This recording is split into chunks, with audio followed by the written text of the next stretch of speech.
Hey, hello, everybody, and welcome to Distribution Strategy Group's How Will AI Agents Change Distribution? My name is Brian Hopkins, and I am the Chief Operations Officer here at DSG, and we are really excited to have you join this panel today. Today we're going to be talking a lot about how this will change in distribution from a really high-level strategy down to what is actually going to happen within our organization. But before we get into that, let me talk a little bit about something we're really excited about here at DSG, and that is our suite of experience products. The first one is Customer Experience RX, which hands down is the best customer survey software available today.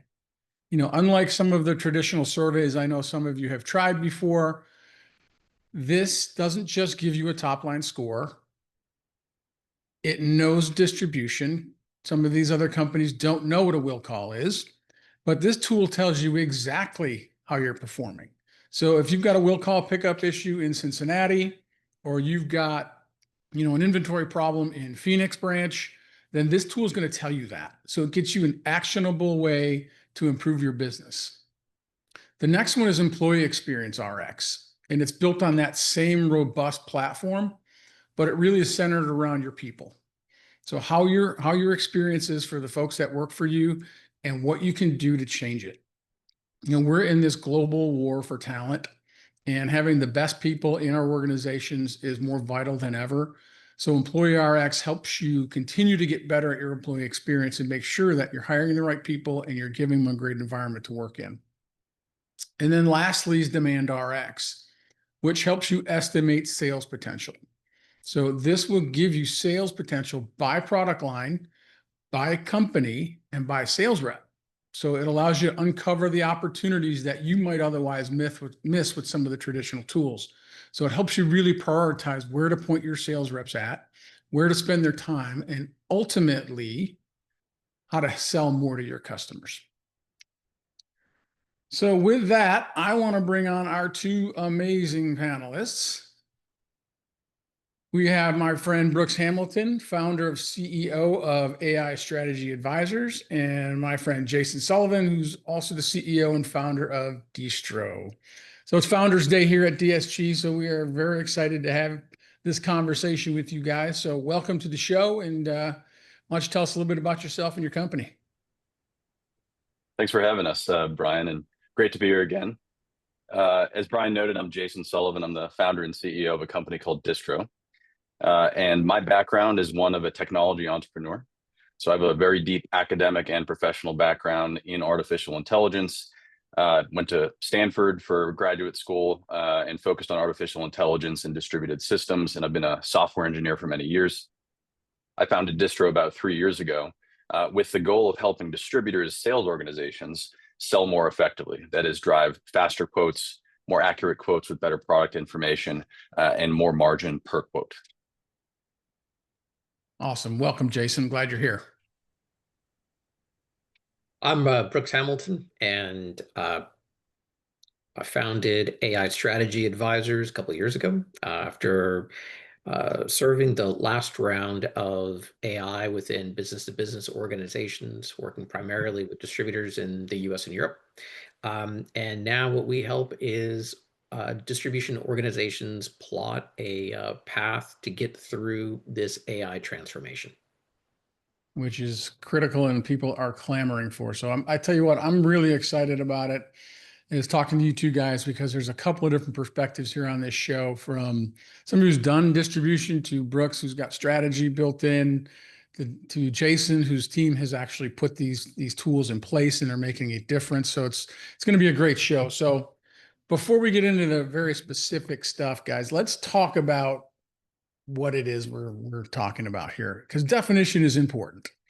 We hear a lot about agents and what they are and who they are and how good they are, and all the things about AI and agents. So when the two of you speak with distribution executives, how do you define it? What versus kind of the traditional automation tools that have been out there for a while? It's a great question. So maybe starting from first principles, because agentic AI is a term that's bandied about quite a bit these days. It's very hot. It's very interesting. A lot of people don't necessarily know what it means. So from first principles, what does agentic mean? Well, if you look at agency, the concept of agency in life or in your job, it really comes down to having a sense of autonomy. So if you've got agency in your life, it means you've got a kind of sense of control, sense of autonomy. So when you apply that to AI, really that's what it is. So the degree to which an AI system is autonomous.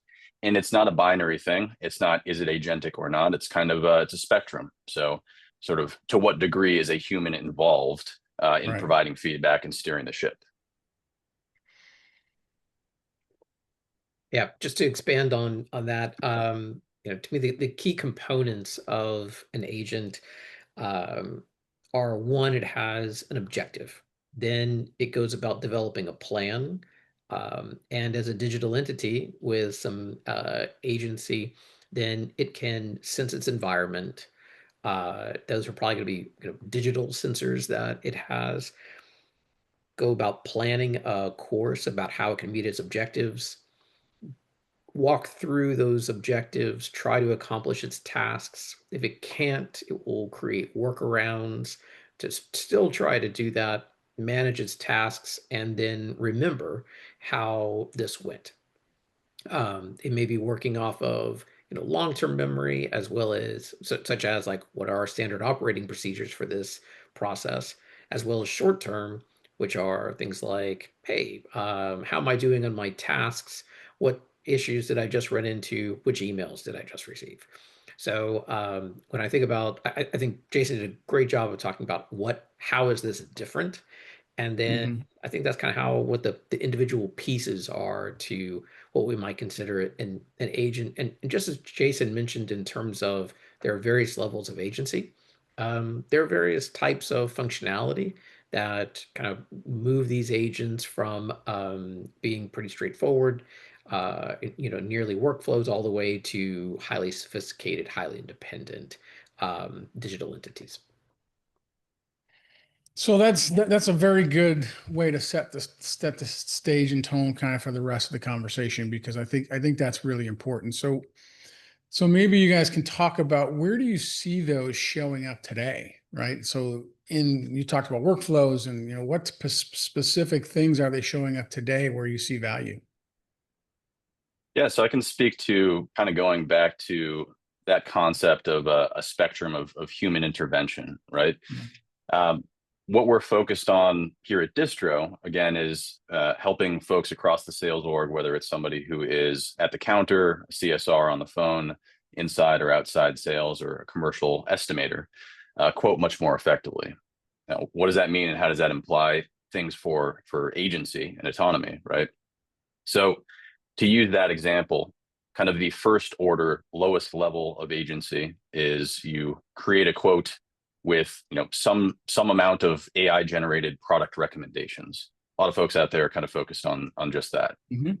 Um, and that's important. But think of that as layer one. Layer two, to Brooks's point, is when you have that kind of sensor sitting out there. So you've got an agent that's kind of long running, and maybe it's watching an email inbox, right? And when a request for a quote comes in, it knows what to do. It can kind of plan, as Brooks said, process that, and generate a quote. The next step from there is a little bit more autonomy. So still with human intervention, adjusting that quote in real time via, let's say, a chat agent functionality. So doing things like dynamic cross-referencing, accessory bundling, updating the quote based on customer feedback, right? And then the next layer up from there might be more autonomously updating that quote in terms of product recommendations or pricing, for instance, based on kind of dynamically changing market conditions, right? Having a sensor out there for watching market conditions and adjusting things there. And then kind of like the final level might be autonomously creating and managing a quote fully end to end without human intervention. And I think that's kind of an interesting level that we're Yeah. not at right now, and I don't necessarily advocate for, but those are kind of a few different levels, in that context. Yeah, I think that's really good. Again, the when I think about agents and where they're used, it usually comes down to like three big categories for me. One is information routing and response, so things like customer service, answering knowledge-based questions, quote preparation, as Jason was talking about. The second category is data transformation and Hmm. integration. So these are things that are like, I've received big bunch of price updates from my vendor. Now I need to flow those through. Invoice reconciliation, product matching. So things where we're taking well understood pieces of information that need to be translated and have some business opportunities, or rather uh, uh, business rules. There we go. Um, applied to it. And then the third is decision support and optimization. This gets a little bit closer to that third level that or second or third level that Jason was talking about. And I think about that in terms of inventory optimization, price optimization, sophisticated learning about the environment and whatnot. Um, right now, it's really, we see activity in the first two. So active implementations of that first of quote preparation, quote turnaround, improvement, customer service, knowledge base, like Hmm. that's going on. And that's at scale in more than one environment that's out Yeah. there or organization that's out there. Right now we see like they're more like pilots and early rollouts of that second, that data translation portion. I think the industry is beginning to work through some of those use cases. And then the third of decision support and optimization, I feel like in one way we've been working on that for the past 50 years.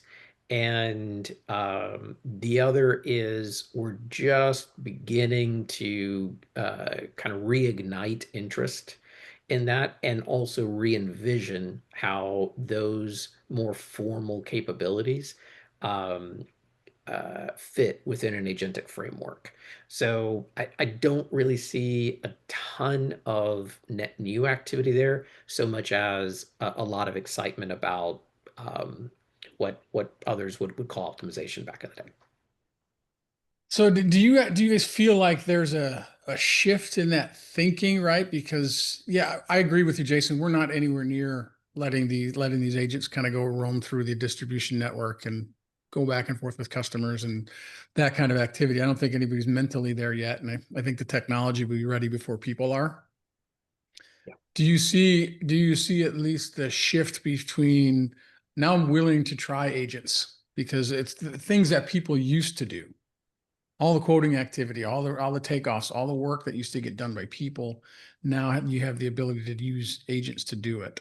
You feel like there's a shift there? Is there still need to be more people moving towards that direction?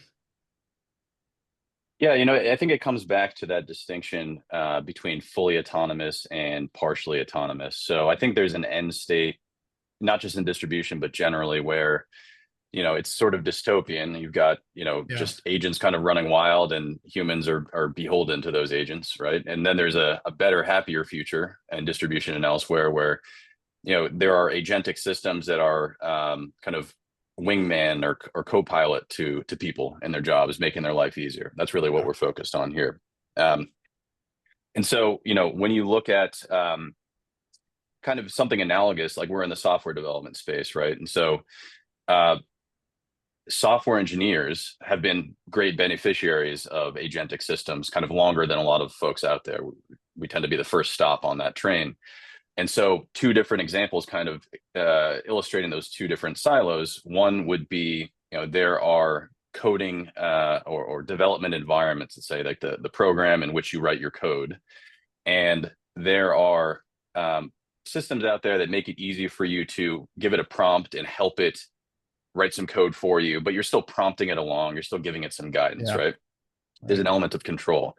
There are newer systems out there that jury's out on where you just say, hey, here's a ticket, here's a whole project. I want to give it to you and just kind of run in the background and come up with the code in 2 hours, right? And so, at distro, and I think at any tech company at this point worth their salt, we're making a lot of use of the first, where you've got great engineers who are, using this stuff and kind of using it as a co-pilot. The fully autonomous side is just not there yet. And I don't Yeah. really know that we necessarily want it to be there. So the analogy on the distributor side might be, looking at the sales rep role. Like there's a happy future, the future that we're looking to curate, where people are just, made better and made more productive by agentic systems like we're building here at Distro. And then there's a less happy version where, folks are out there just trying to make a buck, and they want to, kind of automate people out. And we want to avoid that. That's not what we want. Yeah, yeah. I don't think distribution's ready for quite for that. And that's not how we're built as companies. And yeah, and I don't think we're anywhere near that level of letting the automation happen. So you I guys, have kind of go a, ahead, a Brooks. statement and a question on this for you. Yeah, Um, so one is the who, like who is using this? And I don't mean just like company, but which roles within the company are using these agentic approaches. And this is a very broad statement, but at this point, what I see is typical employees outside of the IT organization. I don't see using these applications at this point that are highly agentic. That's not to say that they shouldn't use them or there's zero yeah, usage out there, but what I'm really thinking of is, who's configuring these applications and who is utilizing them.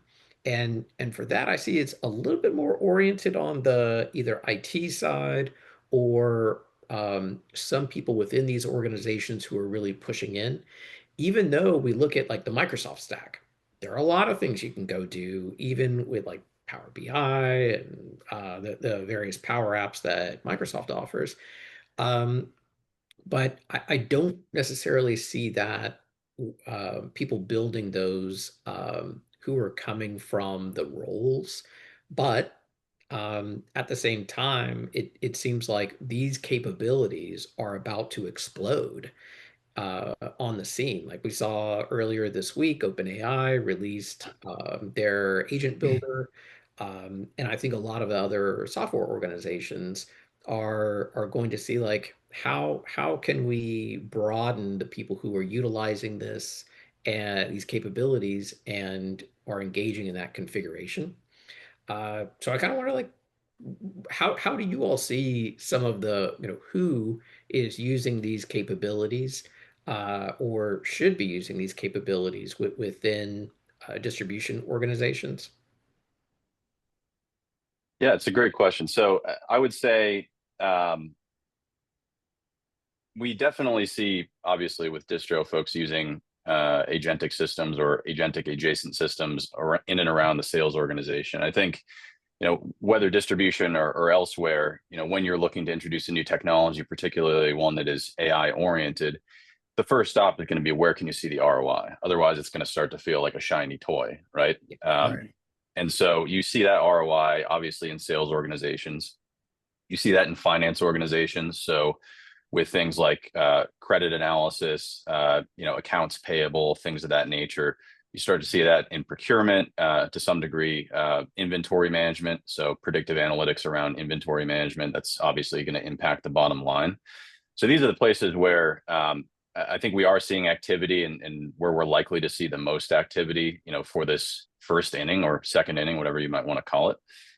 I do think you also raised a really good point, Brooks, around the role of IT here. So Mhm. IT, again, these are going to be the people that are most familiar with all this stuff conceptually, and oftentimes the most open to experimentation around, a new AI system.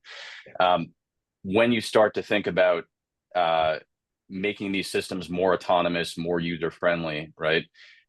Inning zero, inning one has been the IT people have been very, very involved, because they've had to handle, the data connection piece of it, and to some degree the administration and the learning piece of it, right? As we develop these platforms, right, it's putting more and more control into the hands of the users. It's also creating more Yeah, autonomy around reinforcement learning and just kind of online learning of the system, so that there's less configuration that needs to be done in the first place by the IT organization, right? Ideally, we approach a world where it's basically plug and play. Somebody signs up on the sales org and they can just start using it and just kind of learns and learns and learns. Yeah. Yeah. yeah. We do a series of workshops for AI for executives. And one of the things that I talked to a number of different technology companies, and they all tell me the technology is the easy part, right? And it's becoming easier and easier. So I love that world you're thinking about, Jason, of sign up and go, right? And it doesn't become a 6-month project with IT. I think change management. I'm sorry, go ahead, Brooks. This actually, I think, goes right into maybe where you're going, which is um, how do you all see some of the tasks that people perform who are outside of IT and associated with these departments, not disappearing, but shifting as they begin to use these more sophisticated applications? Yeah, you know what? I think the first stop is automation away of manual, repetitive tasks. Yeah. And I'll keep going back to the rep example because that's what we know the best, right? So things like searching for a product spec sheet or doing a cross reference, things that are essentially manual tasks. Um, Mhm. at the end of the day, these systems are there to, in my mind, in our minds, allow for more human interaction. So get rid of the, hey, let me get back to you, let me crunch some numbers, let me look for this product spec sheet, look for that, do this recommendation, right? And this is just there for you, and you can be consultative to the customer. So I think again, it's that automation of those manual kind of mundane tasks and really sort of a return to more human interaction. Mhm. Mhm. Brian, what are your thoughts? Yeah, that's definitely a very unique way to look at it. And I view it very, very, very similar in all the things that you used to have to do to find things, right? I go back to my days, long, long, long, long time ago, working a counter at Granger. And, I didn't know a lot about the product at the time. And the guy throws it up on the counter and you're trying to figure it out. And you flip through this catalog that's 900 pages long and trying to find the answer. And you're spending your time looking at a catalog instead of interacting with the customer. So it was a skill back then to try to do both. And now the AI systems are allowing people to do all of that at once and be able to ask it a natural language question. How do I find AA batteries? Or how do I find an A21 light bulb? Whatever that is. Now that becomes very fast and simple. I make a customer experience better and I'm interacting with people better. So it's those kind of things that people look for in their day and they're like, I got to fill out this report again, or I've got to do this thing again. When you can now have AI kind of step in and take that off your plate. There's this concept of context switching, right? So in your day to day, in your job, whatever your job might be, um, however many times your current primary task gets interrupted by having to do something else Yeah. or having to help answer a question for somebody else on the team or look something up, it's an interrupt in your day, right? And it stops you from being focused on the task at hand. And going back to that software engineer analogy, that task is going to be writing software, right? And so the more you have to look stuff up, the more you get interrupted. In the counter person example, like you mentioned, Brian, it's having to do those lookups, but for products, right? Or part replacements. But the real task at hand is developing that customer relationship and serving the customer. And if you keep getting interrupted, you at best are going to make the sale, but it's going to be stressful for you. It's going to be time consuming for the customer. But if you're in a place where you're able to automate a lot of that away, suddenly your conversion rates go up because you're serving the customer more quickly. They get more trust in you. You've got a higher quality of customer experience. They're going to come back to you more often. And even if you're somebody who's a little bit less experienced, you're going to give off that aura of experience Yeah, and you're going no to doubt. develop that relationship. I mean, you tell me, Brian. I'm sure when you started out on the counter, right? There's Yikes. there's sort of a cliff, right? It's like, you're kind of sweating it on day one, and the guys on the counter that are older than you and more experienced are telling you to run back and get a bucket of steam, and they're messing with you, and you're trying to figure out how to do your job. And Yeah. there's some chasm you have to jump across to be kind of useful and autonomous yourself. And this is really meant to help bridge that gap. I'm curious to hear your experience there. Well, I tell people this all the time. The first interaction I had at the counter, the guy asked me, he needed a capacitor. I had zero idea what a capacitor was. I wasn't a I wasn't a technical person. I wasn't a guy that spent years in the field. I was a kid out of college working a counter at Granger. And Ron Lind looking right at me. He can see the look on my face. Like I have no idea what he's talking about. And he steps in and helps me. Right. But that's the kind of thing that goes away with these systems, right? The AI helps you find that answer right away. And it's even more powerful when you're talking on the phone, right? Because then you don't see that even see that interaction look face to face. Like, I don't know what I'm talking about. On the phone, it's simple. Yeah, no problem. You type it in the AI system, you're done. So it eliminates that early, let's get this person up to speed action that happens in every company. And if you're that newbie, there's Yeah. still a time and place for the Rons of the world to step in for the more complex questions. But now you're in a place where you're not having to prod that person every 5 minutes with a question, during your first week, and slow the operation down. Right now, you've got a much higher platform to Yeah. start on.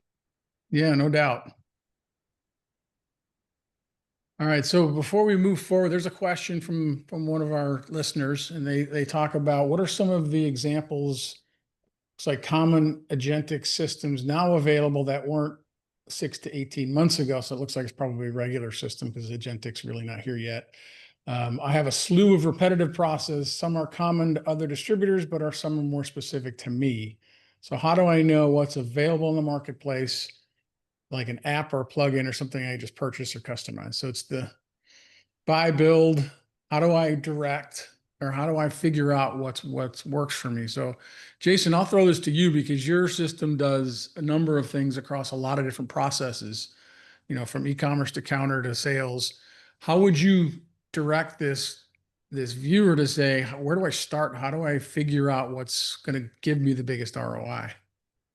Yeah, it's a great question. So I'll start with distro and kind of zoom out because I think that's the broader question. So again, with distro, it's any automation around the day to day of the counter person, inside sales, CSR on the phone, Mm-hmm. commercial quoting team, or outside sales, anything and everything around product recommendations, quoting, and order entry automation, and just kind of being more, sort of giving that aura of being more consultative, right? Um, so that's a good stop there. Then kind of zooming out again, there are solutions around AP automation. There are solutions around credit automation, right?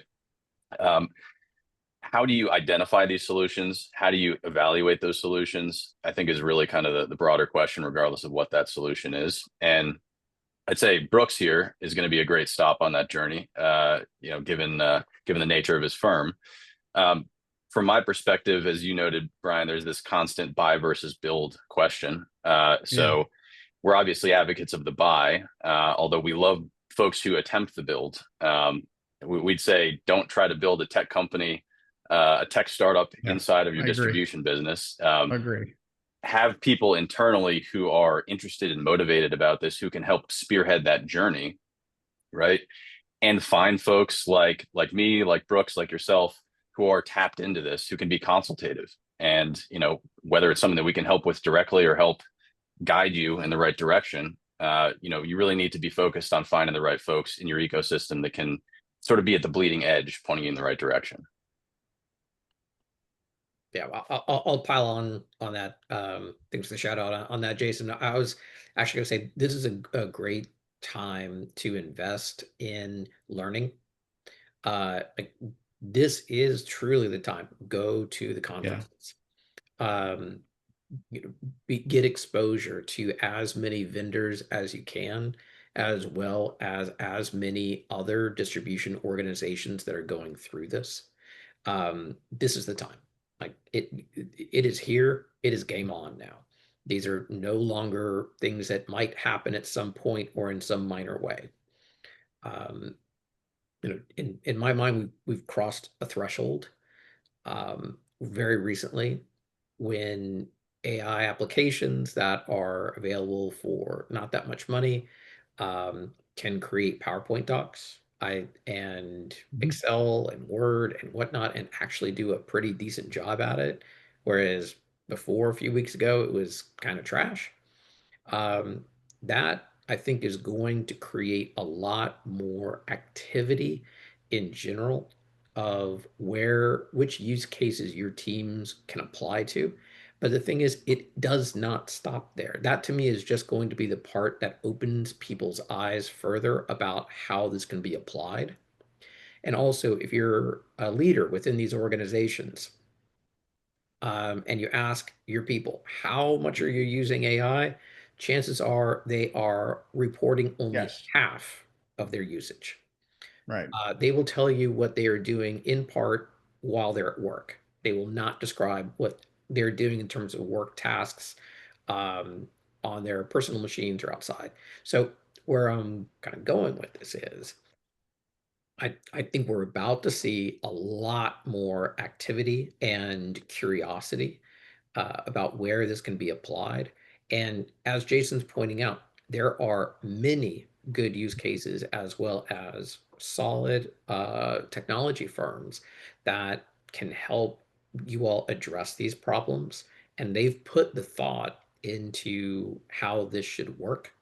Um, so, things that are pop of mind, just to reiterate what Jason said, is like customer service, knowledge base, quote preparation, AP, AR, reconciliation, credit, I think is a great one. And product matching, product description, information, all of those things are fantastic use cases and should be explored. Also, this is just the first set of use cases Mm, that are being explored, and organizations like Jason's um, mm. are taking on those use cases and also consistently expanding their coverage of what they're doing.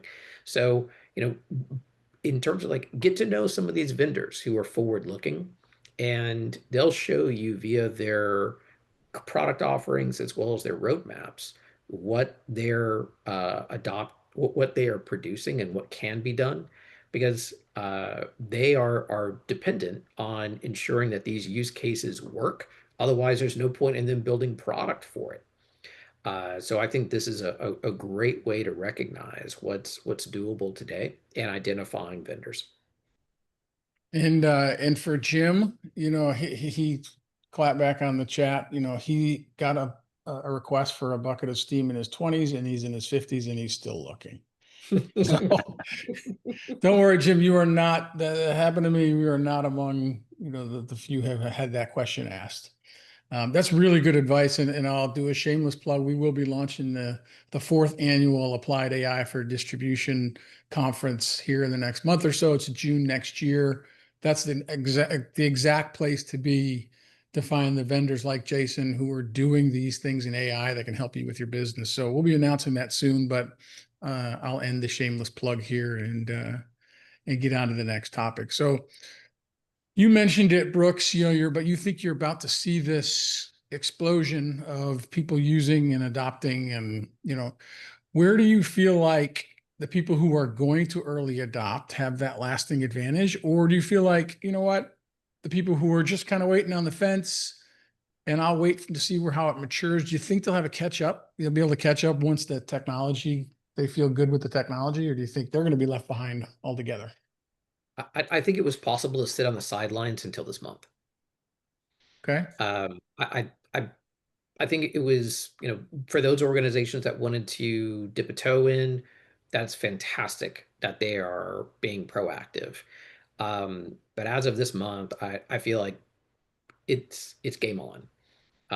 It is if you do not start at this point, it is going to become very challenging over the next 24 months to try to catch up. Is we're already seeing little pieces but difference makers. So we were chatting with a, a procurement team, and they would Mhm. get an order in that they need to process and track down. This is a group where they have a quote of 200 items, And previously, they would send that to a supplier and say, "Hey, I need project specific pricing on it. Here are the pricing pieces. Also, I need you to go about the product matching. And if you could do the product matching first, that would really help." And usually, the response was, "Okay, we'll get back to you in a week." Now, what they see is it's under 5 minutes. And you can imagine who you're going to go do business with if one takes a week and the other is 5 minutes. So this is Mm. where we're beginning to experience, we don't even need to worry about like agent to agent activity right now. Now what we're seeing is the customer journey is really beginning to be impacted by those organizations who can simplify the buying process for their customers. This is beginning to make a difference. It's beginning to show that there's a preference for one versus the other. And right now, that preference is going to be a lot of speed based. How quickly can I respond to this? But we see that on the quoting side, product matching, and others. But this is real. And this is going to become the norm. If you are not adhering to that norm in 6 months, it's going to be very obvious about who is moving forward and who isn't. I agree completely. And I think, if I were to boil a couple of those points down, just say it's never too early and you're never too small. That is, you may or may not have a valid use case for AI right now. I would argue you probably do, but you're never going to know that if you don't start these conversations. And I'll throw in that plug for the Applied AI for Distributors conference myself. I've spoken there the last 2 years, and we're looking forward to sponsoring again this coming year. Fantastic forum, but don't wait till then. Start those Yeah. conversations now. I think there has been a sea change, as Brooks noted, certainly within the last month, but even looking over the last 6 months, it's a very different environment. And so it's never too early to start those conversations and just find the right thought partners at a minimum where, you know, we're going to be doing some amazing stuff 6 months from now that we haven't even dreamed up, but you're not going to know that unless you're having a conversation with us. Same goes for other vendors, other firms out there. And I'd also say you're never going to be too small. That is, all this stuff is becoming more and more accessible to every size and shape of distributor. And so don't trick yourself into thinking, hey, this stuff is for the Grangers of the world. The really, really big guys that have a giant Yeah. technology department. They're all doing this stuff. We don't have to worry about that right now. We've got our relationships. We're pretty local, right? We're maybe, a handful of locations or one location, right? Not true. You're going to find that a lot of these systems are a lot more accessible to you. And for firms like Distro and others to serve the industry and to scale, we really have to be able to serve folks from the single location all the way to the multi-billion-dollar distributor. So don't count yourself out at this point. Just be proactive is what I would say. Yeah, I think that's great advice. I mean, I've seen the evolution of technology over time, and it has gone so far down market that you're right. Even the smallest distributors can take advantage of this. And I'm the LLM expert on our team, and I will tell you, if you do nothing else, learn how to use a chat GPT well enough to do some early research. To Jason's point, don't wait till the conference to have deep discussions with vendors on how they can help you. Use the LLMs to help you do some research and figure out what's going on in your business to help. So there's a lot of opportunities out there to learn what this does to your business, and you got to take advantage of them now. Yeah. All right, so I'm gonna guys, let's. Oh, go one little ahead, thing Bruce. on that, if I could, Yeah. which is if you are in a small to medium sized organization, you are actually, I think, at an advantage. And most people look and say, whoa, big budget, big advantage. Yeah, that's true. But also lots of coordination that goes into Yeah, that. great point. A lot of navigating, kind of internal politics, but and by politics, I don't mean anything negative so much as there are many objectives that organizations have, and they all need to be sorted through in order to get there. In smaller organizations, the decision making can be more rapid and can also be more transformative. So use that to your advantage. Get out there, try something, experiment. You can do it way faster than your larger competitors most likely can. So figure out how to run some circles around them. Yeah. Yeah, Great that's a point. great point. All right, so let's talk. I'm not running out of time yet, but I want to make sure we talk about this because it's really important. Because one of the things that makes B2B distribution different than kind of B2C environments that we operate in as personal lives is this ability to gain a level of trust over time. So we've got decades of relationships built in distribution to the point where people know their kids and their birthdays and all the things that you know about a person that's almost like your friend. So there's a level of trust that exists. So when we talk about putting these agents in place, especially as if they begin to interact, but what do you think, how do they protect that trust while you're trying to put these agents in place in your company? How do you look at that? How do you view that? I think it's safeguards, and I think it's continued presence of that human in the loop. Again, I don't think we want to be in a place for a number of different reasons where that person is removed from it. So I would say, use agentic systems or use AI systems in general as a wingman for yourself, so that you can still be, you can be the point person with the customer. You're still, and you'll increasingly be, the face of the organization with that particular customer. You're just going to be able to serve them better. But my Mhm. concern, I think the concern generally, which is a valid one, is you throw out, something fully autonomous that, uh, goes end to end, removes the human element from it. What happens the first time that something goes wrong and the customer can't get a hold of you, right? Because the thing has happened at, 9 p.m. or 10 p.m. and it's all fully autonomous. Right. So that's not me saying the technology can't get there. That's me saying you want to have those safeguards in place. You want to have enough trust internally to use the technology, but it's trust but verify, as the man said.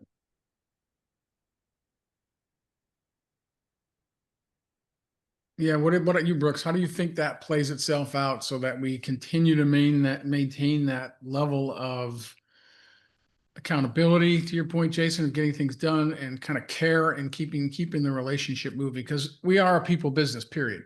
I'm And gonna quote my favorite Kiwi, um, who said, "I want my organization to have AI all over it and for us to be extremely efficient and well informed. And I do not want a single one of my customers interacting directly with AI." And I was taken aback by that. Oh, why? yeah, Oh, how does that strategy come together? And what it conveyed was, listen, these are relationships that are built on trust. I'm yes. only going to enhance these relationships. And I love Jason's wingman uh, Mhm. analogy there of this should be a way of making salespeople find ways of enhancing those relationships rather than replacing those relationships. And there are great technology tools out there to go help with that. And it's not, part of it is let's get rid of the repetitive, boring tasks, those energy sucking ones. But also, there are a whole other set of things that would have just been way too expensive to do before that you can begin to play with now. Like, how about thinking about AI as your sales analyst?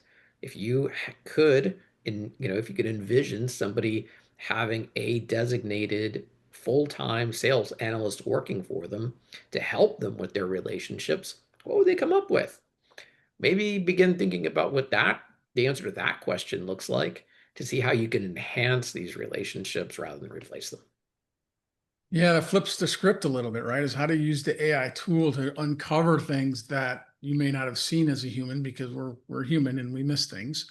Yep. But where do you see things in the data? Where do you see things in, the conversations you've had, right? Everybody's has the AI note takers on the calls all of a sudden, which is great. But now all of a sudden it pulls out insights to that because you were paying attention to something else during that call, and all of a sudden it picks it up for you. Yeah. So rather than you trying to figure that out, it's at least giving you a little opportunity to catch up on that relationship. That's awesome. Here's an example. Like what I've come to understand is that language models are fantastic at translating. And they're good at translating not just between languages, but between people who speak the same language. So I kind of think of it as like these are like the subculture languages and the way that you interact with somebody. So like let's say I'm selling to somebody who works at a large tech industry based in the Pacific Northwest, and they're in their mid 30s and they're a facility manager. And otherwise, let's kind of take another profile, somebody that I'm selling to in Northwest Louisiana. They're in their late 50s and they're a facilities manager of a mid-sized industrial organization. The way in which I interact with those people, even if I'm selling the exact same thing, is very different. The language that I use, the type of documentation that I use, the way I interact with them, the level of engagement, what I wear to the site, all of these things are different. But what's very cool is that with just a little bit of profile information, a language model can help you figure out how to adjust your message to these various constituencies. Yeah. And that's something I don't know that we've really dug into very much, but it's a great way of how we can go about enhancing relationships rather than replacing them. I Yeah, I really mean like that. Yeah. that's amazing way to look at it, because you're right. The way you talk to two people across different parts of the country is way different, and some people might say, "Well, you're not being you," but I think you are being you while you're adjusting to somebody else. Yeah, to their realities. Yeah, And no doubt. previously, it would take my direct experience or that of my manager in order to kind of get to that interaction method.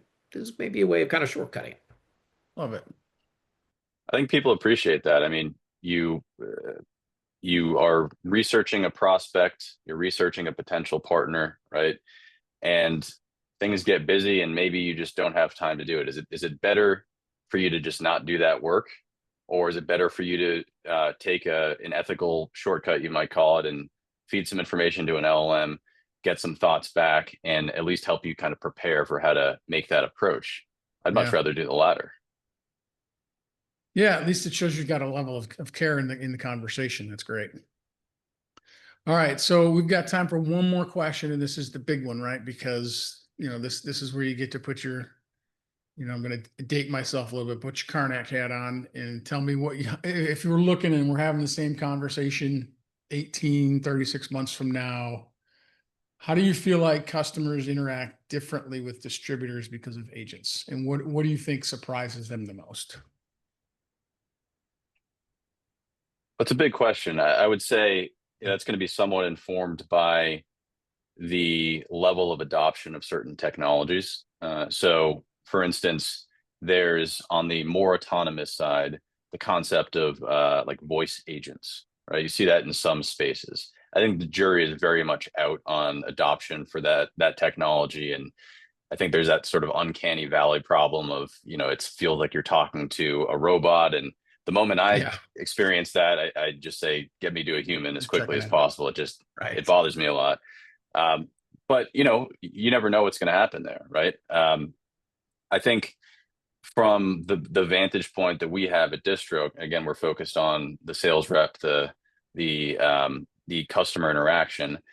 I think for distributors that are forward thinking, that have these conversations now, that start adopting some of these technologies, you're going to start to see a lot more face to face, a lot more on the phone, a lot more interaction with the customer, but it's going to be more at the consultative level. It's going to be more about forward thinking kind of project planning, systems building. It's going to be about developing a longer term relationship. I think the degree to which those conversations are strictly transactional is going to decline quite a bit. So it's not just going to be somebody walks into the branch, gets a quick recommendation, picks it up and gets out of there, just goes to will call, right? I think there's going to be more of an opportunity to build expertise across both sides of the table. And I think that medium, is gonna largely be human to human, face to face, on the phone, and less so, less so the purely digital, right? That's more for the co-pilot or the wingman. Yeah. Is it my turn? Yes, sir. Oh, okay. All right. So it's your turn, buddy. So my perspective is I think there's going to be a bifurcation of interaction.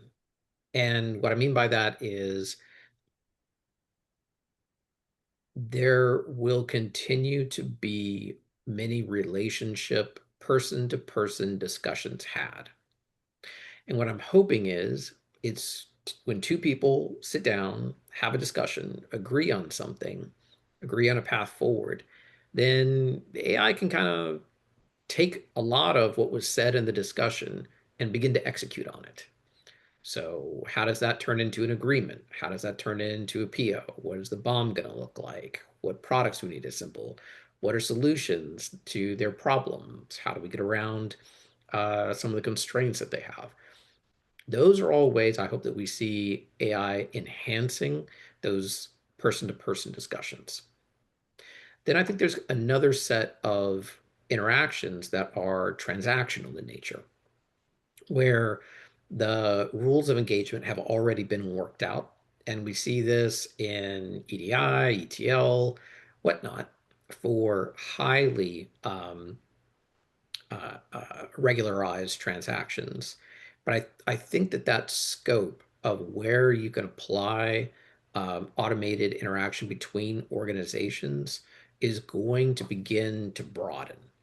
And the transaction types of what we allow one system to talk to another system about that's outside of our organization is going to get bigger. There's certainly talk of agent to agent transactions. I do think that we will see that at some point, but organizations on both sides of that transaction are going to have to do at least two things to have that happen. One is actually build out those systems and capabilities. And then the second is developing all of the human um, roles, responsibilities, testing, validation frameworks, probably new roles entirely in order to feel comfortable with those systems um, transacting for them. So I think that's kind of where we're going to see technology come in to support distribution organizations, depending upon those two different types of interactions. Yeah, it will definitely be a fun, well, let's call it next 3 years to see where this goes. And I'm looking forward to that ride. All right. So You would we give are me a at dollar every time I said the word interaction. That's awesome. All right. Let's talk before we go, everybody, about the next 3 upcoming programs. The next couple are going to be amazing, and it'll continue on what we've been talking about now. And that's next Tuesday is AI News and Gurus, and you'll see my friend Brooks and I after this. Him and I will be talking all things AI, including topics that we've kind of talked about today, where we can expand a bit. The one after that is actually on Wednesday of that week. And this one's going to be a spicy one, I think. We've got 2 opposing views on AI's impact. Is it new jobs or no jobs? So this is going to be a great conversation. Ian and Josh are going to go. They've got opposing views, so we'll see what happens there. And then last but not least, we have got our own Dr. Jonathan Bine, who will bring the annual State of E-commerce, kind of talk all things about where e-commerce has been the last year. So those are the next upcoming programs. Sign up. We appreciate everybody's time today. Hopefully you enjoyed the interaction, and hope everybody has a great rest of your week.